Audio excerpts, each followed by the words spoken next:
கர்த்தருடைய நாமம் மகிமைப்படுவதாக. இந்த காலவெளியிலே தேவனுடைய வார்த்தை கேட்கும்படியாய் வந்திருக்கிற நம்ம யாவருக்கும் இயேசு கிறிஸ்துவின் நாமத்தினாலே வாழ்த்தலை நன்றியை தெரிவித்துக் கொள்கிறேன்.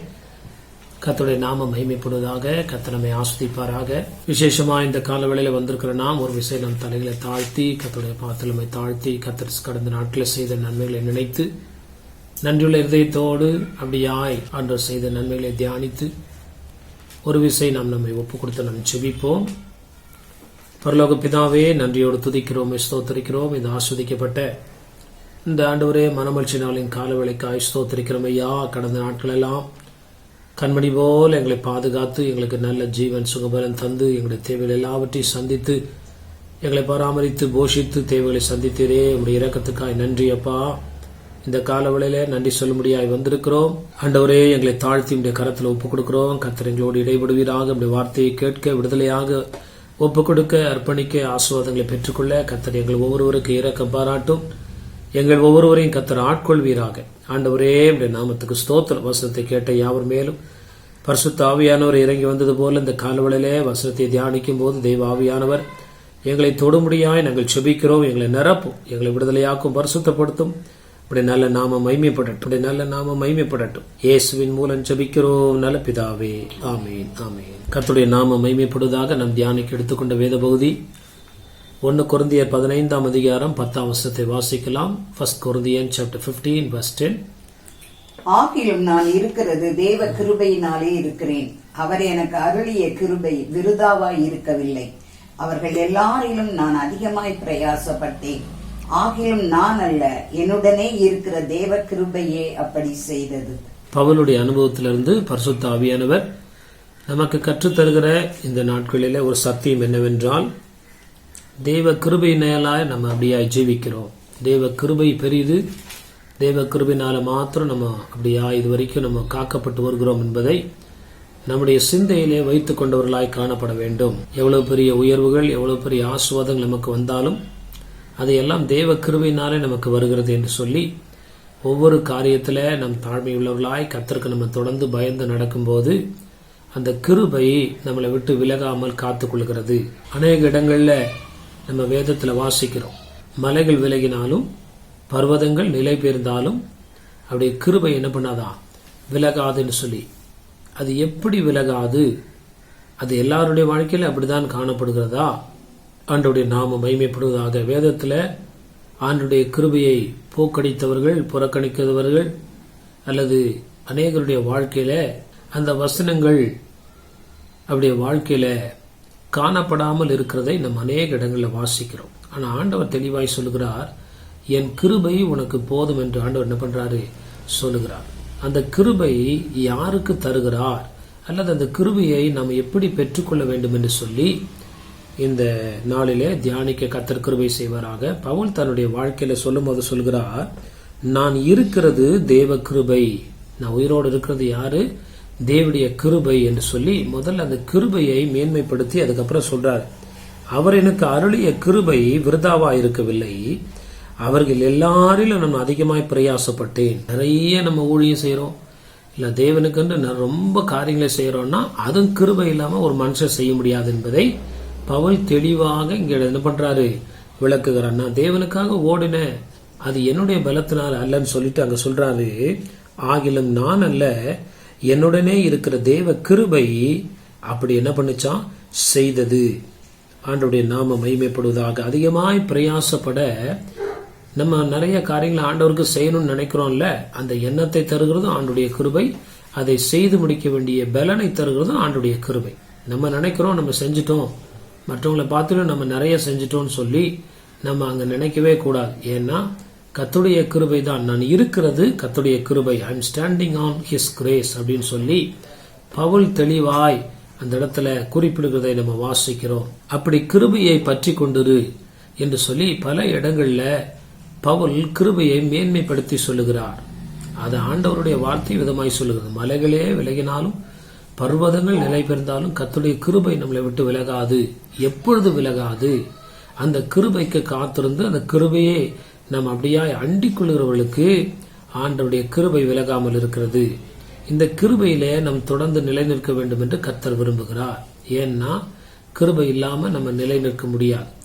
அப்போ நம்ம செய்ய வேண்டிய சில காரியங்களை வேதத்திலிருந்து பவுலுடைய வாழ்க்கையிலிருந்தும் தேவன் பார்க்க நமக்கு இரக்கம் செய்கிறார். இந்த நாள்ல தியானிக்க கர்த்தர் உதவி செய்வாராக.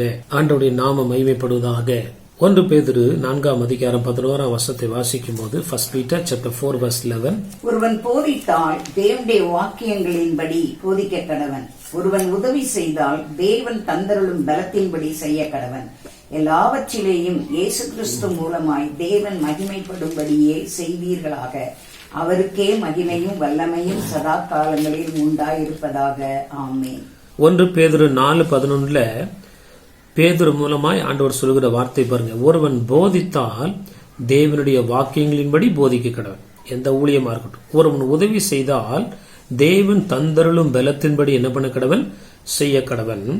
கீழே ஒரு முக்கியமான எல்லாவற்றிலேயும் இயேசு கிறிஸ்து மூலமாய் தேவன் மகிமைப்பட வேண்டும். ஆண்டவருடைய நாமம் மகிமைப்படுவதாக. நம்ம சொல்லிலும் நம்முடைய செயலிலும் நம்முடைய நடக்கையிலும் நம்முடைய நாமம் மகிமைப்படுகிற விதத்துல காணப்படும் போது அந்த கிருபை நம்மளை விட்டு விலகி விடுகிறது. நம்ம எதை செய்தாலும் கர்த்தருடைய நாமம் மகிமைக்கென்று செய்யுங்கள் சொல்லுகிறதை காட்டிலும் எதை செய்தாலும் அதுல தேவ நாம மகிமை வெளிப்பட முடியாது. அப்ப நம்ம வார்த்தை, நம்முடைய செய்க, வேலை செய்யலாம், எதுவா இருக்கலாம். முதல்ல நம்முடைய வாயிலிருந்து வருகிற அந்த வார்த்தைகள்ல ஆண்டவருடைய நாமம் மகிமைப்பட வேண்டும் என்று சொல்லி ஆண்டவர் விரும்புகிறார். அதுக்கு முன்னாடி பவுல் சொல்றார், நான் அதிகமாய் பிரயாசப்பட்டேன், அதுவும் என்னுடைய பலத்தினால் அல்ல, அப்படி செய்ய தேவ கிருபை எனக்கு என்ன பண்ணிட்டான்? உதவி செய்யற்று. இப்படி நம்ம சொல்லும் போது நம்முடைய வாழ்க்கையில நம்ம கீழே விழாதபடி அவருடைய கிருபை நம்மை தாங்குகிறது. ஆண்டவருடைய நாமம் மகிமைப்படுவதாக. எத்தனையோ பேர் ஆண்டவர் பவுலை பார்த்து சொல்றார், எல்லா மனுஷர்ல நீ சிறியவனா இருக்கும் போது கர்த்தர் உன்னை தலைவனா என்ன பண்ணாரா? இஸ்ரவேல் கோத்திரத்துக்கு தெரிந்து கொண்டா. உன்னுடைய திறமையோ தாளந்தோ ஒன்னும் கிடையாது. 1 ராஜாக்கள் 15 வாசிக்கும் போது ஆண்டவர் பவுல் தவறு செய்யும் போது ஆண்டவர் சாமுவேல் மூலமா எச்சரிக்கிறார், உன் கோத்திரம் சிறிய கோத்திரம், எல்லா மனுஷனும் நீ சிறியவனா இருந்த போது கர்த்தர் உன்னை தலைவனா என்ன பண்ணாரு? தேர்ந்து கொண்டார். அதனாலதான் ஆண்டவர் சொல்றாரு, அவர் சிறியவனை குப்பையிலிருந்து எடுத்து பிரபுக்களோடு என்ன பண்றாரு? அமர பண்ணுகிறார். ஏன் இன்னைக்கு நிறைய பேர் அவர் சிறியவனை குப்பையிலிருந்து எடுத்து, இன்னைக்கு ஆண்டவர் தெரிந்து கொண்ட எல்லா பாத்திரங்களும் அதிகமா நம்ம பார்க்கும்போது கைவிடப்பட்டவர்கள், உலகத்தால வெறுக்கப்பட்டவர்கள், ஒதுக்கப்பட்டவர்கள். ஈசா தாவீதை பார்க்கும்போது அவன் குடும்பத்தில் அவனுக்கு கனம் இல்லை. யோசேப்பை பார்க்கும்போது அவன் குடும்பத்தில் அவனுக்கு கனம் இல்லை. இந்த மாதிரி ஆண்டவர் தெரிந்து கொண்டது உண்மைதான். ஆனா அவர் சிறியவனை குப்பையிலிருந்து எடுத்து பிரபுக்களோடு அமர செய்கிற வரைக்கும் அவங்க அந்த கிருபையை பற்றி கொண்டா கர்த்தர் அமர செய்வார். இன்னைக்கு நிறைய பேர் ஆண்டவர் தெரிந்து கொள்கிறார். ஏன்னா அவங்க வாழ்க்கையில அந்த முதிர்ச்சியோ ஆசீர்வாதமோ கடைசியில இல்லாமல் போறதுக்கு காரணம் என்ன? பழைய ஏற்பாட்டு நாட்கள்ல பழைய ஏற்பாட்டில் உள்ள சவுல் செய்த காரியங்களை அவர்கள் செய்தபடினால. சொல்ல போனா ஆண்டவர் நிறைய பேரை தெரிஞ்சு கொள்றாரு. அந்த தெரிந்து கொள்வதற்கு அவங்க பாத்திரமா அர்ப்பணிச்சா நிச்சயம் முடிவிலே நிச்சயமாய் ஆண்டவர் அவர்களை பிரபுக்களோடு அமர பண்ணுவார். கர்த்தருடைய நாம மகிமைப்படும். நம்ம எல்லாரையும் ஆண்டவர் அமர பண்ணுகிற நேரத்துக்கு நேரம் நம்ம வந்திருக்கிறோம். கர்த்தர் நம்ம தெரிந்து கொண்டார், அழைத்தார், நடத்தி வந்தார். அந்த கர்த்தர் உயர்த்துகிற நேரத்துல நம்ம என்ன பண்ணணும்னா தேவனுடைய கிருபையை சார்ந்திருக்கும் போது கர்த்தர் உயர்த்துவார். ஆண்டவருடைய நாமம் மகிமைப்படுவதாக. இந்த வசனம் சொல்லுகிறது 4 அதிகாரம் 1 பேதுரு 11 வசனத்துல, எல்லாவற்றிலேயும் இயேசு கிறிஸ்து மூலமா யார் மகிமைப்படணுமா? தேவன் மகிமைப்பட வேண்டும். அப்படி நம்முடைய பெயர்கள்ல, சிந்தனைகள்ல, செயல்கள்ல மகிமைப்பட்டா நம்முடைய முடிவு ஆஸ்வாதமாய் காணப்படும். பவுலுடைய வாழ்க்கையிலிருந்து இன்னொரு உதாரணத்தை நம்ம பார்க்கும்போது, நமக்கு முன்னோர்கள் எப்படி ஊழியம் செஞ்சாங்க, எப்படி பாடினாங்க, எப்படி வேதம் வாசிச்சாங்க, எப்படி பிரசங்கம் பண்ணாங்கன்றத நம்ம கவனமா கவனிச்சு அதே மாதிரி நம்ம பாவனை செய்யறோம். அதே மாதிரி நம்ம செய்ய விரும்புறோம், நல்லது. அதே மாதிரி அவங்க வாழ்க்கையில எப்படி வாழ்ந்தாங்கன்றதையும் நம்ம கரெக்டா ஃபாலோ பண்ணாதான் நம்முடைய வாழ்க்கையில அந்த கிருபை நம்முடைய வாழ்க்கையில விளங்குகிறது. ஒரு வசனத்தை வாசிக்கலாம். எபேசியர் 3 அதிகாரம் 7 வசனம் 8 வசனத்துல, எபிசியன்ஸ் சாப்டர் 3 7 and 8ல பவுலுடைய வார்த்தைகள் நமக்கு முன்னுதாரணமாய் கொடுக்கப்பட்டிருக்கு. பாருங்க, எபேசியர் சாப்டர் 3 7 and 8. தேவனுடைய பலத்த சத்துவத்தால் எனக்கு அளிக்கப்பட்ட வரமாகிய அவருடைய கிருபையினாலே இந்த சுவிசேஷத்துக்கு ஊழியக்காரனானே. பரிசுத்தவான்கள் எல்லாரிலும் சிறியவனாகிய நான் கிறிஸ்துவனுடைய அளவற்ற ஐஸ்வர்யத்தை ஜாதிகளிடத்தில் சுவிசேஷமாய் அறிவிக்கிறதற்காக இந்த கிருபை எனக்கு அளிக்கப்பட்டிருக்கிறது. ஒவ்வொரு வார்த்தையில நான் நிற்பது தேவ கிருபை, நான் நிர்மலமாகாமல் இருப்பது தேவ கிருபை, நான் தேவ கிருபையினால் இருக்கிறேன்னு சொல்லி மூச்சுக்கு 300 தடவை அந்த கிருபை கிருபை கிருபன்னு உயர்த்தினாலதான் ஆண்டவர் பவுலை எல்லா அப்போஸ்தலர்களை பயன்படுத்தின காட்டிலும் ஆண்டவர் வல்லமையாய் பயன்படுத்தினார். அநேக நிருபங்களை எழுதவும், அநேக நாடுகளை பிரயாணப்படவும், தெய்வீக ஞானத்தை தந்ததற்கான காரணம் என்ன? பவுலுடைய அந்த வார்த்தைகளை இங்க சொல்றாரு பாருங்க. 7ஆம் வசனம், எபேசியன் 3:7, தேவனுடைய பலத்த சத்துவத்தால் எனக்கு அளிக்கப்பட்ட வரமாகிய அவருடைய கிருபை இந்த சுவிசேஷத்துக்கு ஊழியக்காரன். நான் எனக்கு திறமை இருக்கு, தாளந்து இருக்கு, நான் நல்லவன் சொல்லி என்ன ஊழியத்துக்கு அழைக்கல. தேவ கிருபையினால இந்த ஊழியத்தை செய்யறதுக்கு கர்த்தர் என்ன பண்ணாரு? அது எந்த ஊழியமா இருக்கட்டுமே, தேவ கிருபையினால இந்த ஊழியத்தை செய்கிறேன்னு சொல்லிட்டு 8ஆம் வசனத்துல சொல்றாரு, பரிசுத்தவான்கள் எல்லாரிலும் நான் எப்படிப்பட்டவனா இருக்கிறேன்? சிறியவனா இருக்கிறேன். சொல்ல போனா படிப்புல அவர் தான் பெரியவர், பணத்துல அவர் தான் பெரியவர், கணத்துல அவர் பெரியவர், எல்லா விதத்துல அவர் உயர்ந்தவரா இருந்தும் அந்த சொல்ற வார்த்தை பாருங்க, பரிசுத்தவான்கள் எல்லாரிலும் நான் யாரா? சிறியவன் என்று சொல்லி அதை அப்படியே அறிக்கை செய்தார். கிறிஸ்துவனுடைய அளவற்ற ஐஸ்வர்யத்தை புறஜாதிகளிடத்தில் சுவிசேஷமாய் அறிவிக்கிறதுக்காக இந்த கிருபை எனக்கு என்ன பண்ணிட்டு இருக்குது? அளிக்கப்பட்டிருக்கிறது. நான் நிறைய படிச்சிருக்கேன், கமாலியல்கிட்ட படிச்சேன், அதனாலதான் ஆண்டவர் என்ன உலக ஃபுல்லா பயன்படுத்தினார் அப்படிலாம் சொல்லல. அவர் சொல்றாரு, நான் சிறியவனா இருக்கிறதுனால கர்த்தர் என்ன பண்ணாரு? தெரிந்தெடுத்தார். இந்த அனுபவம், இந்த சிந்தை நமக்குள்ளே காணப்படும் போது மாத்திரம்தான் ஆண்டவர் தொடர்ந்து நம்மோடு இருப்பார். கர்த்தருடைய நாமம் மகிமைப்படுவதாக. அப்ப ஆண்டவர் இப்படிப்பட்ட சிந்தை, இப்படிப்பட்ட வார்த்தை நம்மளுக்குள்ள காணப்பட வேண்டும் என்று கர்த்தர் எதிர்பார்க்கிறார். ஆபிரகாம் சொல்றார், தூளும் சாம்பலுமாகிய நான் உம்மோடு பேச துணிந்தேன். ஒவ்வொரு பரிசுத்தவான்களும் யாருமே தங்களை உயர்த்தினது போல பேசினதில்லை. ஏசாயா, எரேமியா, எசேக்கியேல், தானியேல் எல்லாருமே அப்படியே எலியா தன் முகம் முழங்காலில் பட குனிந்து. அப்ப என்னன்னா, கிருபன்றது நம்ம வாயில வெளிப்படணும், நம்ம செய்கையில வெளிப்படணும், நம்ம தாழ்மன்றது அதுல வெளிப்படணும். அப்ப கர்த்தருடைய கிருபை நம்ம வாழ்க்கையில் என்ன பண்ணும்? பெருகிக்கொண்டே இருக்கும், அது குறையாது. சில வசனங்களை வாசிக்கும் போது இன்னும் நமக்கு நன்றாக புரியும். 2 கொரிந்தியர் 3ஆம் அதிகாரம் 5ஆம் வசனத்துல, 2 கொரிந்தியர் chapter 3:5, எங்களால் ஏதாகிலும் ஆகும் என்பது போல ஒன்றை யோசிக்கிறதற்கு நாங்கள் எங்களாலே தகுதியானவர்கள் அல்ல, எங்களுடைய தகுதி தேவனால் உண்டாயிருக்கிறது. 2 கொரிந்தியர் 3ஆம் அதிகாரம் 5ஆம் வசனத்துல பவுல் சொல்றாரு, எங்களால் ஏதாகிலும் ஆகும் என்பதை போல ஒன்றை யோசிக்கிறதுக்கு கூட நாங்க தகுதி இல்லையா? We don't have any rights to take even a decision in the ministry. ஊழியத்துல ஒரு புதுசான ஒரு ஆலோசனையோ ஒரு திட்டத்தை எடுக்கிறதுக்கு ஒருவேளை வயசு இருக்கலாம், அனுபவம் இருக்கலாம். ஆனா பவுல் தெளிவா சொல்றாரு, அதை யோசிக்கிறதுக்கு கூட எங்களுக்கு தகுதி கிடையாது. ஆவியானவர் என்ன சொல்றாரோ அதை செய்யறதுக்கு தான் நாங்க அனுப்பப்பட்டிருக்கோமே அல்லாமல் நாங்களா ஒரு விஷயத்தை யோசிச்சு இம்ப்ளிமெண்ட் பண்ணி நோ.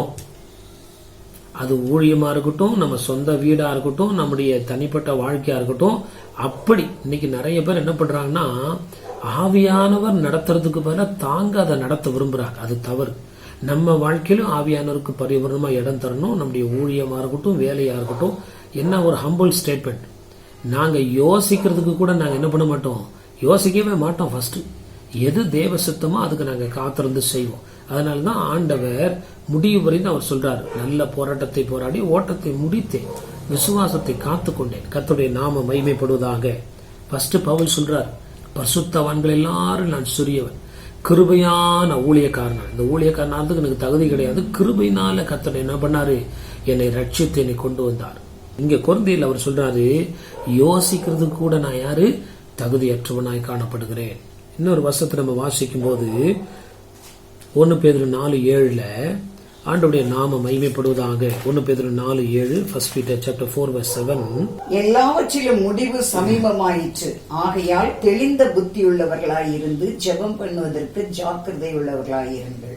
பேதுரு சொல்லும் போது நம்ம எல்லாம் ஜெபிக்கிறோம், ஸ்தோத்திரம் பண்ணும்போது கிருபை பெருகுகின்ற வார்த்தையை நம்ம நினைச்சு ஜெபிக்கிறோம். ஸ்தோத்திரம் பண்ணும்போது நிச்சயம் கிருபை பெருகுது. ஆனா ஸ்தோத்திரம் பண்ணும்போது நம்முடைய மனநிலைமை எப்படி இருக்கணும்னா, ஸ்தோத்திரத்தினால மாத்திரம் கிருபை பெருகாது. அந்த வசனம் சொல்லுது, ஆகையால் தெளிந்த புத்தி உள்ளவர்களா இருந்து ஆண்டவருடைய நாம மகிமைப்படுவதாக. நம்ம சிந்தையில எந்த நோக்கத்தோடு ஜெபிக்கிறோன்றத ஆண்டவர் என்ன பண்றாரு, அதிகமாய் விரும்புகிறார். பெருமையில ஜெபித்த உண்டு, பல பேர் உண்டு, நமக்கு தெரியும். ஆண்டவருடைய நாமம் பரிசேயனுடைய ஜெபம் பெருமை உள்ளதாய் காணப்பட்டது.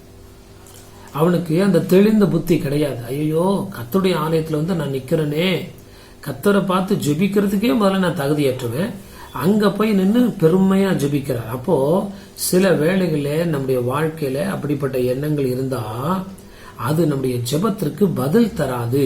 வேதம் தெளிவாய் சொல்லுகிறது, ஸ்தோத்திரத்தினால கிருபை என்ன பண்ணுமா, பெருகும். ஏன் நம்ம ஸ்தோத்திரம் பண்ணியும் கிருபை பெருகல?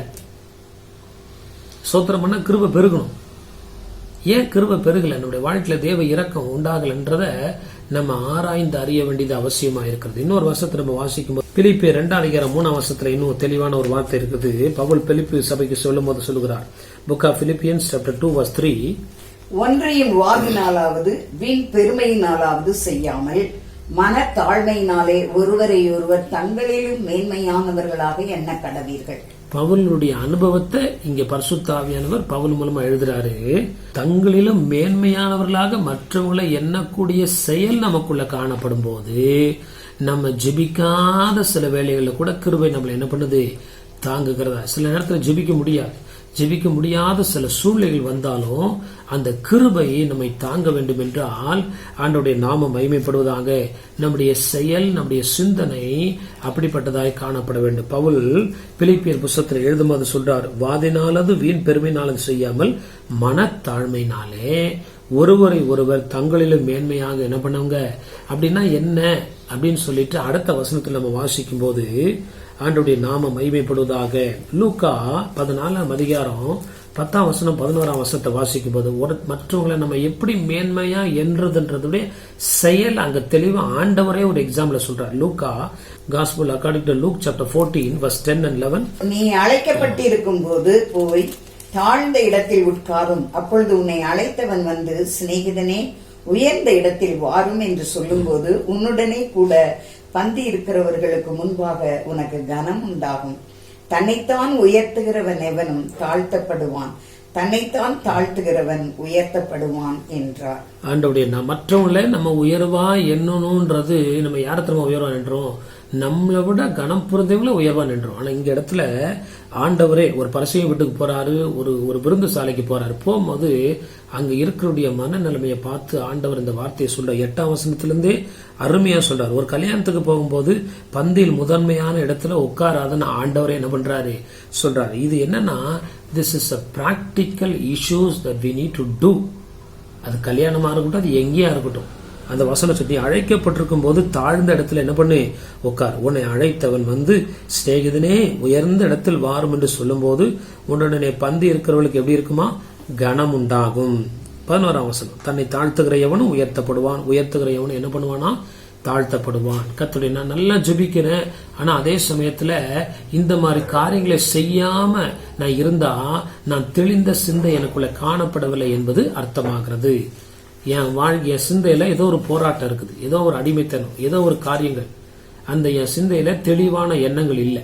அப்ப தெளிந்த சிந்தை இல்லாம நான் ஜெபிக்கும் போது அந்த ஜெபத்துல பரிபூர்ணமான வெற்றியை நான் ஏதாவது ஒரு தேவைக்காய் ஜெபிக்கிறேன், மற்ற காரியங்கள் எதுக்கா இருக்கட்டும், தேசத்துக்காக ஜெபிக்கிறேன், இல்ல மற்றவங்களுக்காக ஜெபிக்கிறேன், அதுல ஒரு பெரிய மாற்றம் இல்லாமல் இருக்கக்கூடிய காரணம் என்னவென்று வேதத்துல தெளிவாய் சொல்லப்படுகிறது. உங்களை விட மற்றவங்களை என்ன பண்ணுங்க, மேன்மையாய் கனமா எண்ணுங்கள்.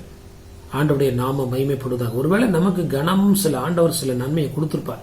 நல்ல படிப்பு, நல்ல வேலை, நல்ல திறமைகளை கொடுத்திருந்தாலும் பவுல் சொல்றாரு, அதிகமா பிரயாசப்பட்டோம். ஏன்னா அவருக்கு நிறைய திறமைகள் இருந்தது. he was a well educated. ஆனா சொல்றாரு, அது தேவன் எனக்கு அளித்த கிருபை என்று சொல்லி அவர் சொல்லுகிறதை வாசிக்கிறோம். நல்ல திறமை, நல்ல பாடுற திறமை, பிரசவம் பண்ற திறமை, மியூசிக் வாசிக்கிற திறமை, ஆட்களை கொண்டு வர்ற திறமை, இதெல்லாம் கர்த்தர் கொடுத்திருந்தாலும் இது தேவனிடத்திலிருந்து வந்ததுன்னு சொல்லி நம்ம அமைதலாய் காணப்படும் போது கர்த்தர் தாழ்ந்தவனை உயர்த்த வல்லவராய் இருக்கிறார். பவுல் சொல்றாரு, நான் இருக்கிறது தேவ கிருபை என்று சொல்றார். சொல்லிட்டு இதெல்லாம் அவருடைய வாழ்க்கையில கடைபிடிக்கிறார். அப்ப நம்மளும் அடிக்கடி சொல்றோம், கர்த்தருடைய கிருபையினால நாங்க இருக்கிறோம், உயிரோடு இருக்கோம். ஆனா இதே நேரத்துல இந்த காரியங்களை பின்பற்றவில்லை என்றால் கர்த்தருடைய கிருபையில இருக்கிறோம் என்கிற ஒரு டவுட்டே நமக்குள்ள உண்டாயிரும். நமக்குள்ள ஒரு குழப்பமும் பயமும் உண்டாகிற விதத்துல நம்ம காணப்படுவோம். அப்படி இல்லாதபடி நாம் இப்படிப்பட்ட காரியங்களை செய்ய வேண்டும் என்று கர்த்தர் நம்மை அழைத்திருக்கிறார். இன்னொரு வருஷத்துல நம்ம தெளிவாய் நம்ம பார்க்கும்போது 1 பேதுரு 1 அதிகாரம் 13 வசனம் 14 வசனம், 1 Peter chapter 1 verse 13 and 14 நம்ம வாசிக்கிறோம். நம்ம என்ன செய்ய வேண்டும் என்று. ஆகையால் நீங்கள் உங்கள் மனதின் அறையை கட்டிக்கொண்டு தெளிந்த புத்தி உள்ளவர்களாயிருந்து இயேசு கிறிஸ்து வெளிப்படும் போது உங்களுக்கு அளிக்கப்படும் கிருபையின் மேல் பூரண நம்பிக்கையுள்ளவர்களாயிருங்கள். நீங்கள் முன்னே உங்கள் அறியாமையினாலே கொண்டிருந்த இச்சைகளின் படி இனி நடவாமல் கீழ்ப்படுகிற பிள்ளைகளாயிருந்து. 13 வசனம், ஆகையால் நீங்கள் உங்கள் மனதின் அறையை என்ன பண்ணுங்க, கட்டிக்கொள்ளுங்கள். நல்ல ஸ்தோத்திரமான பிசாசு விட்டுருவான், ஜெபிக்க விட்டுருவான், ஆராதிக்க விட்டுருவான்.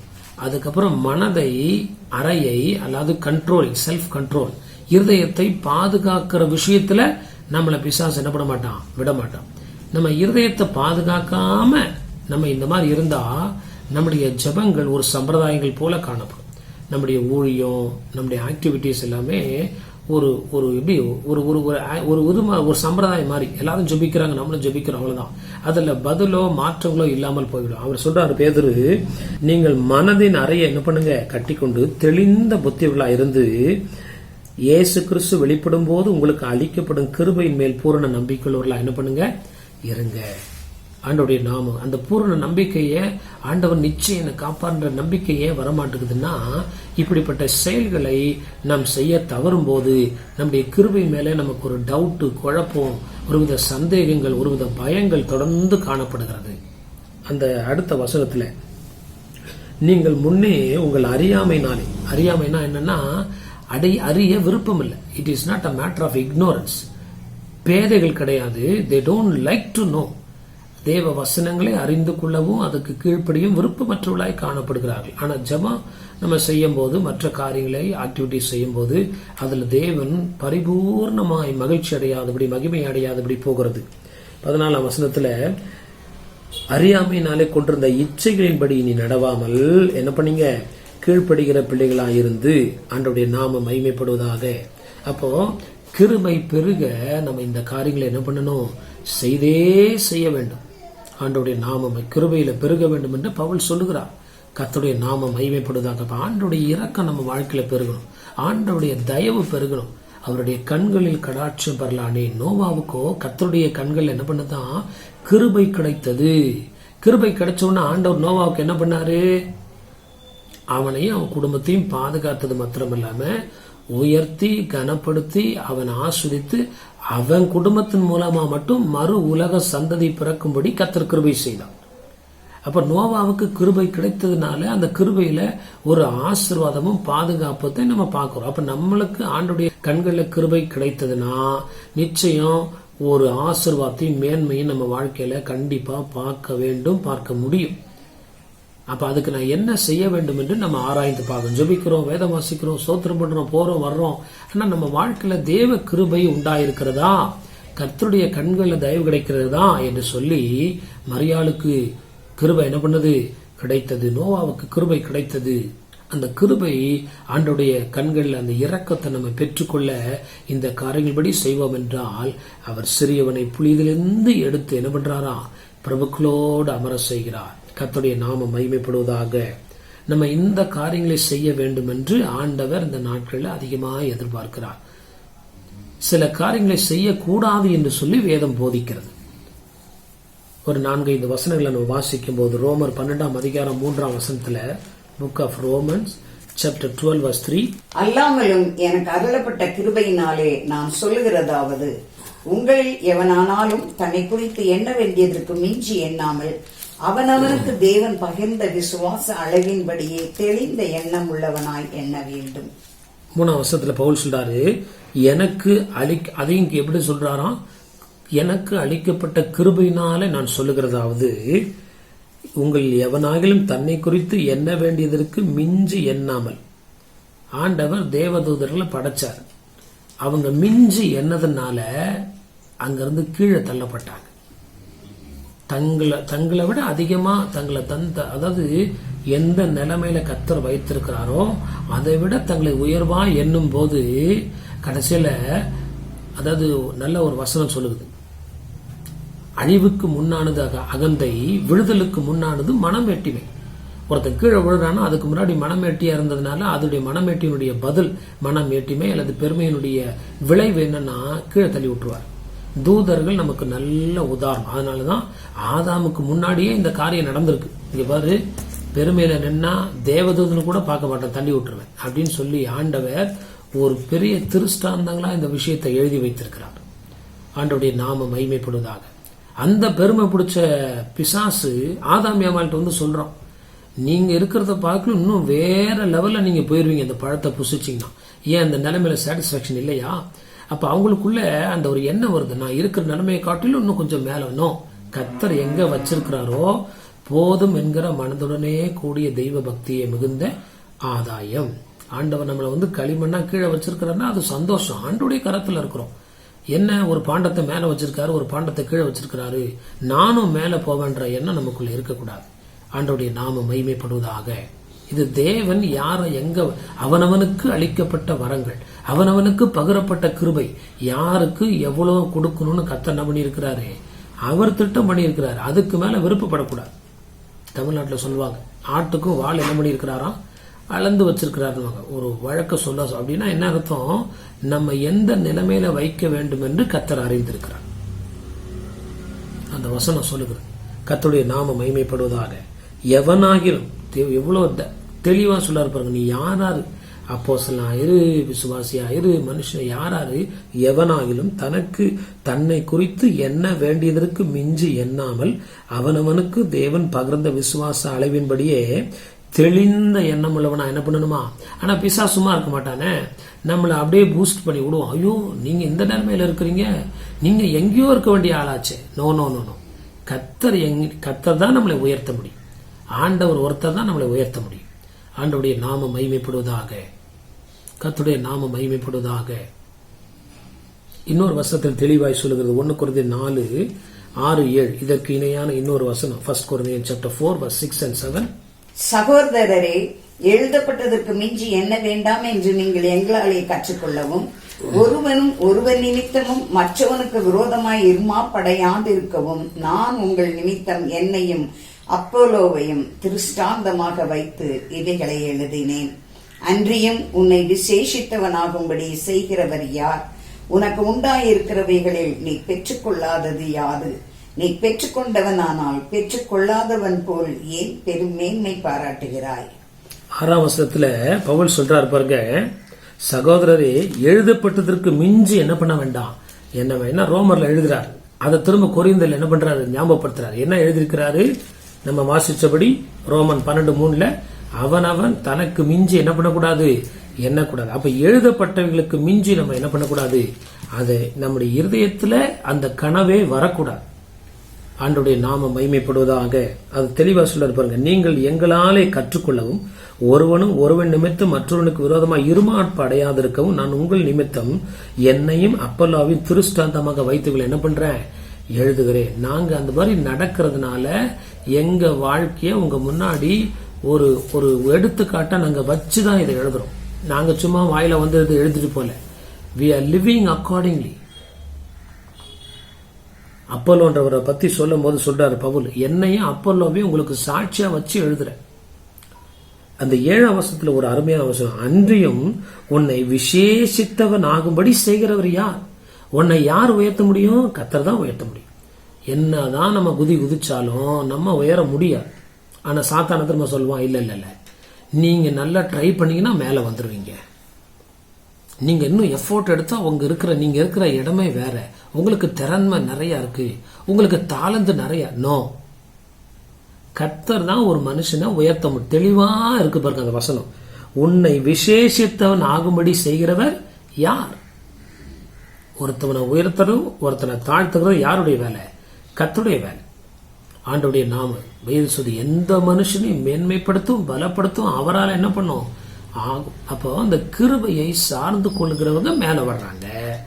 கிருபையை புறக்கணிக்கிறவர்கள் எங்க சுயபலம். அதனால்தான் நம்ம படிச்சோம் எபேசியர்ல நம்ம வாசிக்கிறோம், நமக்கு தெரிஞ்ச வசனம் தான். கிருபையினால விசுவாசத்தை கொண்டு என்ன பண்ணீங்க? ரட்சிக்கப்பட்டீங்க. இது வரைக்கும் பாதுகாத்து வர்றாருன்னா நம்ம ஜெபம்லாம் ஒண்ணும் இல்ல. கிருபையினால விசுவாசத்தை கொண்டு ரட்சிக்கப்பட்டவர்கள். 8ஆம் வசனம் 9ஆம் வசனத்துல சொல்லுது, எபேசியர் 2:9. ஆதலால் இது உங்களால் ஆனதல்ல, எவனும் இது. அந்த வசனத்தை ஒரு தடவை நம்ம வாசிக்கலாம். எபேசியர் 2ஆம் அதிகாரம் 8ஆம் வசனம் 9ஆம் வசனத்தில். Ephesians chapter 2 verse 8 and 9. கிருபையினாலே விசுவாசத்தை கொண்டு ரட்சிக்கப்பட்டீர்கள். இது உங்களால் உண்டானதல்ல, இது தேவனுடைய ஈவு. ஒருவரும் பெருமை பாராட்டாதபடிக்கு இது கிரியைகளினால் உண்டானதல்ல. ஹல்லேலூயா. இன்னைக்கு நம்ம உயிரோடு இருக்குன்னா அது நம்முடைய கிரியினால அல்ல, அது கிருபையினால. அதுதான் பவுல் சொல்றார், நான் இருப்பது தேவனுடைய கிருபை, ஆண்டவருடைய நாமம் மகிமைப்படுவதாக. அப்ப ஆண்டவர் சொல்லுகிற வார்த்தை கர்த்தருடைய நாமம். அப்ப நம்ம என்ன பண்ணக்கூடாது? வஞ்சிக்கப்படக்கூடாது. கர்த்தருடைய நாமம் மகிமைப்படுவதாக. எபேசியர் 4:27 பவுல் தெளிவா சொல்றாரு பாருங்க, ஆண்டவருடைய நாமம் மகிமைப்படுவதாக. வஞ்சிக்கிற பிசாசு எண்ணங்களை கொண்டு வந்து நம்ம இருதயத்தில் வந்து வஞ்சிச்சிருவோம். அப்ப நிறைய இடத்துல சொல்லுது வஞ்சிக்கப்படாதீர்கள். நம்ம எப்படி வஞ்சிக்கப்படுறோம் இங்க சொல்லுகிறார் பவுல். எபேசியர் 4:27, எபேசியன் சாப்டர் 4 verse 27. பிசாசுக்கு இடம் கொடாமலும் இருங்கள். பிசாசுக்கு என்ன பண்ணாதீங்க? இடம் கொடாமலும் இருங்கள். பிசாசு எப்படி வருவான்? கற்பனையின் மூலமாய் சமயம் பெற்று பிசாசு என்ன பண்றான்? இருதயத்துல வஞ்சிக்கிறான்.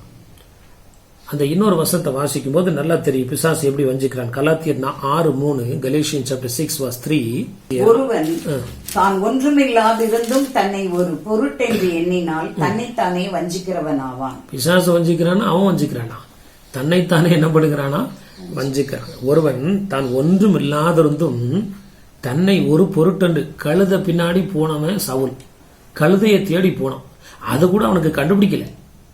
அங்க வந்து சொல்றாங்க, இங்க ஒரு தேவ மனுஷன் இருக்கிறாரு, வா அவர் ஜோம் பண்ணா கழுதை எங்க இருக்குன்னு கரெக்டா கண்டுபிடிச்சிருவாரு. அவ்வளவு இஸ்ரவேலிலேயே உயரமானவனா, ஆனா ஒரு கழுதையை கண்டுபிடிக்கிறதுக்கு அவனுக்கு என்ன இல்ல, திறமை கிடையாது. கர்த்தர் அவனை கொண்டு வந்து கிருபையா அவனை உயர்த்தி வச்சா அவன் சொல்றான், ஜனங்கள் நிமித்தம் நான் பயந்து நான் பலியிட்டேன். நீ ஜனங்களுக்கு பயந்து இல்லப்பா, உன் கௌரவத்தை காப்பாத்திக்கிறதுக்காக இந்த வேலையை செஞ்சேன்னு சொல்லிட்டு சாமுவேல் தெளிவா சொல்றார். உன்னுடைய ராஜ்யம் இணையோட முடிஞ்சது, உன்னுடைய ராஜ்யம் இதுக்கப்புறம் தொடராது.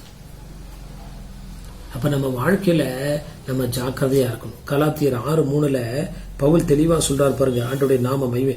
ஒருவன் தான் ஒன்றும் இல்லாமல் இருந்தும் தன்னை ஒரு பொருட்டென்று எண்ணினால் தன்னைத்தானே வஞ்சிக்கும். எல்லாம் நிரம்பினவங்களே அமைதலா இருக்கும்போது நம்ம இன்னும் கிறிஸ்துடைய கிருபையில பூர்ணப்படாம தான் இருக்கிறோம். அதனால நம்ம என்னைக்குமே ஆண்டவர் பெரியவர் என்று சொல்லி கிறிஸ்து விசுவாசிக்கிறதுக்கு மாத்திரமல்ல பாடுபடுவதற்கு நம்ம அழைக்கப்பட்டிருக்கிறோம். அப்படின்னா என்ன அர்த்தம்? ஆண்டவர் விசுவாசிச்சு ஜெபம் பண்ணி அது மட்டும் இல்ல, சில நேரத்தில் அவர் நிமித்தமாய் பாடுகள் வரும்போது, நிந்தைகள் வரும்போது அதை ஏற்றுக்கொள்ளவும் கர்த்தர் நம்மை அழைத்திருக்கிறார். ஆண்டவருடைய நாம மகிமைப்படுவதாக. ஒரே ஒரு வசனத்தை நான் வாசித்து முடிக்க விரும்புகிறோம். நீதிமொழிகள் 18ஆம் அதிகாரம் 12ஆம் வசனம். நான் முன்பதாக சொன்னேன், அந்த வேதத்துடைய ரெஃபரன்ஸோடு நம்ம வாசிக்கலாம். நீதிமொழிகள் 18:12, Proverbs 18 verse 12. அழிவு வரும் முன் மனுஷனுடைய இருதயம் இருமாப்பாய் இருக்கும், மேன்மைக்கு முன்னானது தாழ்மை. அழிவு வரும் முன் மனுஷனுடைய இருதயம் எப்படி இருக்குமா? இருமாப்பாய் இருக்கும். ஹல்லேலூயா. இன்னும் வேற ஒரு இடத்துல இருக்கு, விழுதலுக்கு முன்னானது மனமேட்டிமை. மனமேட்டியா இருந்தாங்கன்னா அதுக்கு அடுத்த ஸ்டெப் என்னது? விழுந்து போவாங்கன்னு அர்த்தம், வேற ஒண்ணும் கிடையாது. அப்ப நம்ம வாழ்க்கையில அந்த கிருபையை பற்றி கொண்டு இருக்கும் போது குப்பையிலிருந்து ஆண்டவர் நம்மளை எடுத்தவர் நிச்சயம் பிரபுக்களோடு அமர செய்வார். அதை நம்ம பார்க்க முடியும். ஆண்டவருடைய நாம மகிமைப்படுவதாக. பவுல் தன்னுடைய வாழ்க்கையில சொல்றார், என்னையும் அப்போல்லாவையும் உங்களுக்கு திருஷ்டாந்தமா முன்னாடி வச்சிருக்கிறேன். என் வாழ்க்கையில் நீங்க பார்த்திருக்கீங்க. பவுல் மெத்த படித்த ஒரு பணக்காரர், நியாயப்பிரமாணத்தின்படி குற்றம் சாட்டப்படாதவர், நம்மள மாதிரி கிடையாது. ஒரு லா கூட மீறாத ஒரு மனுஷன். புதிய ஏற்பாட்டில் ஒருத்தர் வந்து சொல்றான், நித்திய ஜீவன் அடைவதற்கு என்ன பண்ணணும் ஆண்டவரே? போய் கற்பனைகள்லாம் பின்பற்று. எல்லா கற்பனையும் சின்ன வயசுல இருந்து பர்ஃபெக்டா பின்பற்றிட்டு வரான். அதுல மாற்றமே. எவ்வளவு தெளிவா அவன் தைரியமா சொல்றான் பாருங்க. அவன் பின்பற்றினால சொல்றான். ஆனா கர்த்தர் அவன்கிட்ட சொல்றார், நீ ஐஸ்வர்யவனா இருக்கிறதுனால எல்லாவற்றையும் விற்று தரித்திரத்துக்கு கொடுத்து என்னை பின்பற்றி வா. அதுக்கு அவன் செய்யறதுக்கு மனம் இல்லை. ஆனா பவுல் அப்படி கிடையாது. எல்லாவற்றையும் விட்டுட்டு என்ன பண்ணாரு? ஆண்டவரை தேடி வந்தார். அப்போ நியாயப்பிரமாணத்தின்படி குற்றம் சாட்டப்படாதவர், பரிசேயனுக்கு பரிசேயன், எல்லா விதத்துல இருந்தும் பவுல் சொல்றாரு, பரிசுத்தவான்கள் எல்லாரிலும் நான் சிறியவன், இந்த தேவ கிருபையினால நான் இருக்கிறேன்னு சொல்லி இந்த 1 கொரிந்தியர் 15:10 சொல்லுகிறபடினால இன்னைக்கு நம்ம ஜெபித்து கொண்டிருக்கிறது நாட்கள்ல. ஆனா இப்படிப்பட்ட சிந்தை உள்ளவர்களோட நம்ம ஜெபிக்கும் போது தாழ்மையுள்ள ஜெபத்திற்கு கர்த்தர் என்ன பண்றாரா, செவி சாய்க்கிறார். அந்த ஆயக்காரன் ஜெபித்தது போல நம்ம ஜெபித்து நம்ம வாழும்போது ஜெபம் கிடையாது, அந்த மாதிரி வாழும்போது ஜெபம் மட்டுமல்ல, ஜெபத்தோடு நம்முடைய வாழ்க்கை ஒன்றி இருக்கும் போது ஆண்டவர் உயர்த்துகிற நாட்களில் நம்ம வந்திருக்கோம் என்பதை மனதில் வைத்துக் கொள்வோம். கர்த்தர் நம்மை ஆஸ்வதிப்பாராக. கண்களை மூடி நம்ம ஜெபிப்போம். பரலோக பிதாவே, நன்றியோடு துதிக்கிறோம் ஐயா. ஆண்டவரே, நான் இருக்கிறது தேவ கிருபையே என்று சொல்லி பவுல் சொல்லுகிறதை நம்ம பார்க்கிறோம் ஐயா. ஆண்டவரே, மாம்சத்துல இருக்கிறோம் ஆண்டவரே, நாங்கள் மண்ணான மனுஷர்கள் ஐயா. ஆண்டவரே ஸ்தோத்திரம் ஐயா. உடைய கிருபையை சார்ந்து கொள்கிறவர்கள் கடைசி பரியந்தம் நீர் அவர்களை பாதுகாக்கிறீர், அதற்காக ஜெபிக்கிறோம் ஐயா. உடைய கரத்துல முற்றிலுமாய் நாங்கள் ஒப்புக் கொடுக்கிறோம் ஆண்டவரே. ஆபிரகாமிலிருந்து ஆண்டவரே வெளிப்படுத்தின விசேஷம் வரைக்கும் பரிசுத்தவான்கள் எல்லாம் ஆண்டவரே தங்களை தாழ்த்தி உம்மை உயர்த்தினதை போல நாங்களும் ஆண்டவரே எங்களை தாழ்த்த உம்மை நாங்கள் உயர்த்த ஆண்டவர் இரக்கம் செய்வீராக. ஆண்டவரே ஸ்தோத்திரம். எந்த படிப்பு, எந்த ஒரு உயர்ந்த கனம், வேலை எதுவா இருந்தாலும் நாங்கள் ஆண்டவரே அப்பிரயோஜனமற்ற ஆண்டவரே பிரயோஜனமற்ற ஊழியக்காரன் சொல்லி பவுல் அநேக விதத்துல தங்களை தாழ்த்துகிறதை நாங்கள் பார்க்கிறோம். அவர் சொல்லும் போது சொல்லுகிறார், பவுலையும் அப்பல்லோவையும் நான் திருஷ்டாந்தமாய் வைத்திருக்கிறேன் சொல்லி பவுல் தன்னையும் அப்பல்லோவையும் சொல்லி இதை போல நீங்களும் இருக்க வேண்டும் என்று சொல்லி பரிசுத்த ஆவியானவர் எங்களுக்கு அநேக முன்மாதிரிகளை வைத்திருக்கிறது போல நாங்கள் எங்க குடும்பத்துக்கு முன்மாதிரிகளா இருக்க நீர் எங்களை அழைத்திருக்கிறீர். சபைக்கு முன்மாதிரிகளா இருக்க, எங்களுடைய உறவினர்களுக்கு முன்மாதிரியா இருக்க, ஆண்டவரை அறியாத ஜனங்களுக்கு எங்களுடைய வாழ்க்கை முன்மாதிரியா இருக்க நீர் விரும்புகிறீர். அதற்காக ஸ்தோத்திரிக்கிறோம் ஐயா. இவ்விதமாய் நாங்கள் வாழ்ந்து ஜீவித்து அநேகரை ஆதாயப்படுத்த கர்த்தர் விரும்புகிறீர். அது ஆண்டவரே நீர் பயன்படுத்த போகிறீர். அதற்காக ஜெபிக்கிறோம். எங்களை தாழ்த்தி ஒப்பு கொடுக்கிறோம். கிறிஸ்துவின் சிந்தை உங்களுக்குள்ள இருக்க கடவுதுன்னு சொல்லி வேதத்துல வாசிக்கிறோமே. ஆண்டவரே ஸ்தோத்திரிக்கிறோம் ஐயா. நான் சாந்தமும் மனத்தாழ்மை உடையவரா இருக்கிறேன்னு சொல்லி நீரே உடைய வாயை திறந்து சொல்கிறீரே. அப்படிப்பட்ட தாழ்மை எங்களுக்குள்ள கிறிஸ்துவின் சிந்தை ஒவ்வொரு நாளும் காணப்பட ஆண்டவர் இரக்கம் செய்யும். எங்களை தாழ்த்தி ஒப்பு கொடுக்கிறோம். துதிகன மகிமை எல்லாம் நமக்கு செலுத்துகிறோம். இயேசுவின் மூலம் ஜெபிக்கிறோம் நல்ல பிதாவே. ஆமேன் ஆமேன். என் ஆத்மாவே கர்த்தரை ஸ்தோத்திரி, என் முழுமே பரிசுத்த நாமத்தை ஸ்தோத்திரி. என் ஆத்மாவே கர்த்தரை ஸ்தோத்திரி, கர்த்தர் செய்த சகல உபகாரங்களையும் மறவாதே. ஆமேன். நம்முடைய கர்த்தராகிய இயேசு கிறிஸ்துவின் கிருபையும் பிதாவாகிய தேவனுடைய அன்பும் பரிசுத்த ஆவியானவருடைய அருளைக்கும் சமாதானம் சந்தோஷமும் இன்றும் என்றும் அனைவரோடும் நம்மோடும் நம்முடைய குடும்பங்களோடும் நம்முடைய ஊழியங்களோடும் கர்த்தருடைய வருகை விருது நிலைத்திருப்பதாக. ஆமேன் ஆமேன். ஹல்லேலூயா ஹல்லேலூயா ஹல்லேலூயா. கர்த்தர் நம்மை ஆசீர்வதிப்பாராக. ஆண்டவருடைய நாமம் மகிமைப்படுவதாக. எங்களுக்காக இந்த ஊழியங்களுக்காய் தொடர்ந்து ஜெபித்துக் கொள்ளுங்கள். நாங்கள் உங்களுக்காய் தொடர்ந்து ஜெபிக்கிறோம். இந்த ஊழியங்களுக்காய் உதவி செய்கிற, தாங்குகிற, கொடுக்கிற, ஜெபிக்கிற, உழைக்கிற ஒவ்வொருவருக்கும் எங்களுடைய நன்றி வாழ்த்துக்களையும் தெரிவித்துக் கொள்கிறோம். கர்த்தருடைய நாமம் மகிமைப்படுவதாக. எங்களுடைய சபையானது பெங்களூர் பட்டத்தில் உள்ள லிங்கராஜபுரம் என்ற பகுதியில ஹென்னூர் மெயின் ரோட்டில் உள்ள SBI பேங்குக்கு முன்பதாக உள்ள ஷோபா ஸ்டோருடைய முதல் மாடியிலே காணப்படுகிறது. முதல் ஆராதனை காலை 7 மணி முதல் 8:30 மணி வரை உள்ளது. பின்பு 9 மணி முதல் 10 மணி வரை youth meeting, Sunday class, adult class போன்ற ஊழியங்கள் இருக்கிறது. 10 மணி முதல் 11:30 மணி வரை இரண்டாவது ஆராதனை இருக்கிறது. வார நாட்கள்ல செவ்வாய்க்கிழமை பைபிள் ஸ்டடி இருக்கிறது. மாலை 7 மணி முதல் 8 மணி வரை முடிந்தவர்கள் கலந்து கொண்டு கர்த்தருடைய ஆசீர்வாதத்தை பெற்றுக் கொள்ளுங்கள். அதே போல சனிக்கிழமை காலை 10 to 12 மணி வரை உபவாச கூட்டம் இருக்கிறது. நீங்கள் உபவாச கூட்டத்துக்கு வருவீர்கள் என்றால் நிச்சயமாய் நாம் சேர்ந்து ஜெபிப்போம். நீங்கள் எந்த ஆலயத்துக்கும் செல்லவில்லை என்றால் நீங்கள் தயவு செய்து இங்கே வந்து எங்களோட கலந்து கொண்டு கர்த்தருடைய ஆசீர்வாதங்களை பெற்றுக்கொள்ள முடியாய் இயேசு கிறிஸ்துவின் நாமத்தினால் உங்களை அன்பாய் அழைக்கிறோம். ஆண்டவருடைய நாமம் மகிமைப்படுவதாக. இந்த சேனலை சப்ஸ்கிரைப் செய்யாதவர்கள் சப்ஸ்கிரைப் செய்து கொள்ளுங்கள். கமெண்ட் பகுதியிலே கர்த்தர் உங்களோடு பேசின வார்த்தை இருக்கும் என்றால் அதை கமெண்ட் பகுதியிலே நீங்கள் வெளிப்படுத்துங்கள். அது மாத்திரமல்ல, தேவனுடைய வார்த்தையை நீங்களுடைய நண்பர்களுக்கும் மற்றவர்களுக்கும் ஷேர் செய்யும் போது கர்த்தர் நிச்சயமாய் உங்களை ஆஸ்வதிப்பார். ஆண்டவருடைய நாமம் மகிமைப்படுவதாக. அவசர ஜெப தேவைகளுக்கு எங்களுடைய போன் நம்பர் கொடுக்கப்பட்டிருக்கிறது. அப்படியா நீங்கள் போன் செய்வீர்கள் என்றால் நாங்கள் உங்களுக்காக எப்பொழுதும் ஜெபிக்க ஆயத்தமாயிருக்கிறோம். கர்த்தர் தாமே நம்மை ஆஸ்வதிப்பாராக. ஆமேன் ஆமேன்.